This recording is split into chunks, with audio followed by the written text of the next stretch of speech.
it says that God prepares this table in the presence of our enemies. Why would he do that? Why couldn't he just say, I'll move your enemies into a different place and keep you alone and say, I shall smite your enemies once and for all. Yeah, and I'll prepare a table in a safe place where you can rest. Stuff like this. Versus, I'm preparing the table in the presence of your enemies. What are we talking about? Isn't that crazy?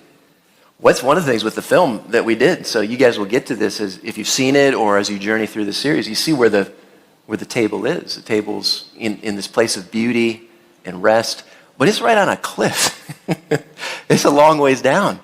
And later on in this film, the cliff becomes important because it's a place we can walk off of. There's danger on a cliff. There's beauty. I like to go climb and sit on cliffs, but there's also peril. And that's part of the picture that we see right there. And yet the father, in the metaphor, the actor there, not afraid.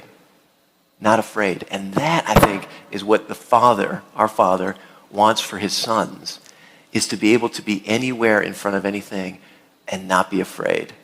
Why? Because he's present. Because he is there. He doesn't want us focused on the enemies. He doesn't want us focused on, hey, this cat who's giving you problems, this dude is doing this, your problem with your family, your breached relationship, your marriage, these people who are mocking you, these people who you felt humiliated by, that you want revenge on, these people who have hurt you, these people who have abused you, someone who's abandoned you. I know, my son, I know. But we don't need to focus on it. I want you here because I want to be with you. And I want you to feel safe because I'm here. And that's what David's talking about in Psalm 23. Like, David was a shepherd. And I'm not a shepherd, so I didn't understand it until I read some books that described what David was talking about. But the reason he's saying he prepares a table in front of my enemies is because when David was out with his sheep, the table was the pasture where there was really good grass by the still waters. And you got to go find it, and the shepherd has to lead him to it. But guess what? On the periphery, there's always enemies. I mean, if there's a flock, there's going to be wolves. If there's a flock of sheep, there's going to be bears. That's just how it goes. You don't get rid of them.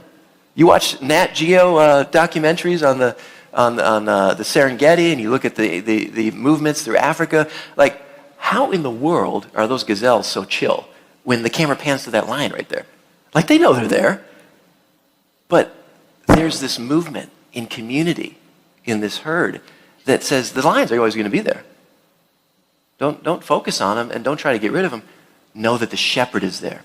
And this one author I read, he said that. He said, look, the sheep are always comfortable. They can move as a flock as long as they have good grass and they can see or hear the shepherd. They literally know the shepherd's presence. And if they do that, it doesn't matter what's prowling on the outskirts because they know that his rod and his staff, they comfort, they protect, it's guarded. And so that's why, for me, it's such a beautiful picture. It's like, hey, man, there's always going to be temptations. Like, I don't want to blow up the internet. I don't want to just hibernate myself in a work environment where there's no temptations, no females, or be in a place where no one can, challenge me or again, humiliate me or put me down. No, he's saying focus on me in the midst of all that. That is where your safety is. Because that's how it's going to be your whole life. And by the way, then, we're going to enjoy all of eternity. You're going to be immortal, and you will have been transformed to be able to enjoy me and me enjoy you forever. We'll talk more about that in a second.